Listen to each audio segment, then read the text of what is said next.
और ऐसे में एक और बड़ी खबर का रुख करते हैं, जहां कांग्रेस की यहां पर प्रियंका गांधी वाड्रा जो है वो भी आज यूपी दौरे पर है और वो रवाना हो चुकी हैं और पहुंच भी गई है, जहां ललितपुर पहुंच गई हैं। सुबह ललितपुर में किसान परिवारों से उन्होंने मुलाकात भी की है।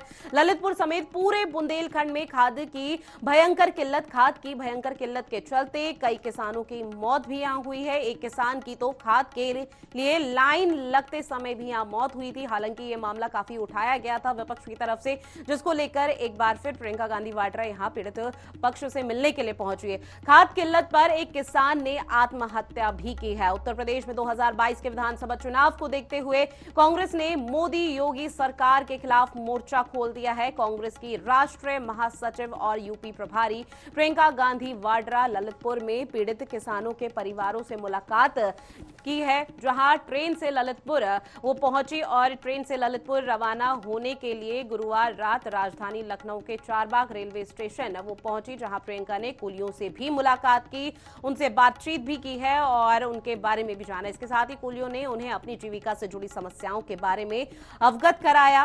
कोरोना महामारी के दौरान सरकारी उपेक्षा का भी जिक्र किया गया, जिसके बाद प्रियंका गांधी ने कुली भाइयों की समस्याओं के समाधान के लिए कांग्रेस द्वारा हर संभव मदद का भरोसा दिया है और प्रियंका गांधी वाड्रा कांग्रेस के कुछ प्रवक्ताओं और नेताओं के साथ ट्रेन में बैठकर ललितपुर पहुंच चुकी है। दरअसल ललितपुर में खाद के लिए 2 दिनों से एक दुकान के आगे लाइन में खड़े किसान की हार्ट अटैक से मौत हो गई थी।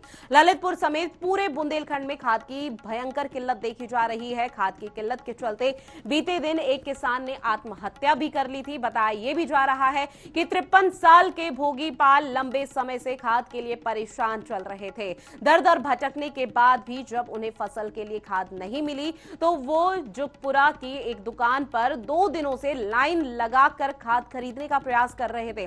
बीते शुक्रवार को इसी दुकान के आगे खड़े भोगीपाल अचानक जमीन पर गिर पड़े। वहां मौजूद लोग उन्हें तत्काल नजदीकी अस्पताल लेकर गए, जहां डॉक्टरों ने उन्हें मृत घोषित कर दिया।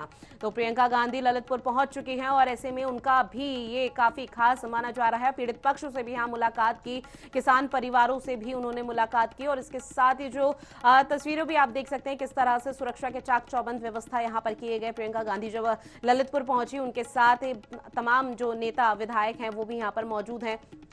इसके साथ ही किसानों को मुद्दों को लेकर लगातार विपक्ष उठा रहा है। सरगर्मी यहां पर तेज हो चुकी है और ऐसे में अभी हाल ही में एक किसान की मौत हो गई थी। खाद की किल्लत के चलते वो लाइन में लगा था, जिसके चलते हार्ट अटैक आया और उनकी मौके पर ही मौत हो गई थी। डॉक्टर ने भी इस चीज की पुष्टि की थी, जिसके बाद अब प्रियंका गांधी ललितपुर पहुंची, पीड़ित किसान पक्ष के परिवारों से मुलाकात की और जल्द ही उचित मुआवजा दिलाने की बात भी यहां पर कही है। और अब सरकार से या फिर यूपी बीजेपी से यहां पर बातचीत की जाएगी कि किस तरह से पीड़ित पक्ष है जो उन्हें यहां पर मुआवजा दिलाया जा सकता है या फिर जो भी समस्याएं हैं उसका समाधान यहां पर किया जा सकता है। तो खाद किल्लत पर एक किसान ने आत्महत्या भी की थी, उनसे भी यहां पर प्रियंका गांधी वाड्रा ने मुलाकात की है। रेल से ललितपुर पहुंची और देखिए तस्वीरें, जहां उनके साथ अभी भी चर्चा रेल में करते हुए नजर आए।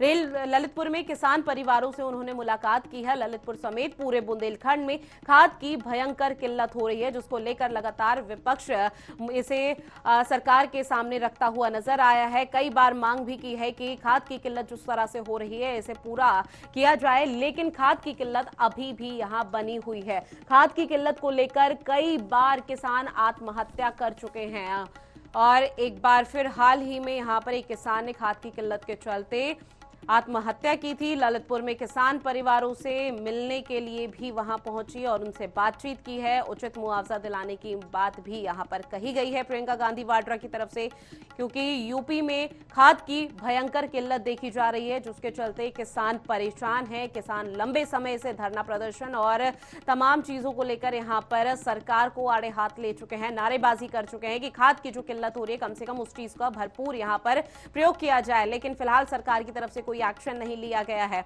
और अब विपक्ष एक बार फिर इस तरह के मुद्दे यहां पर उठा रहा है जो किसान से जुड़ा हुआ है और किसानों को लेकर साफ तौर पर देखा जा रहा है कि किस तरह से यूपी में किसानों के इर्द गिर्द राजनीति घूमती हुई नजर आ रही है।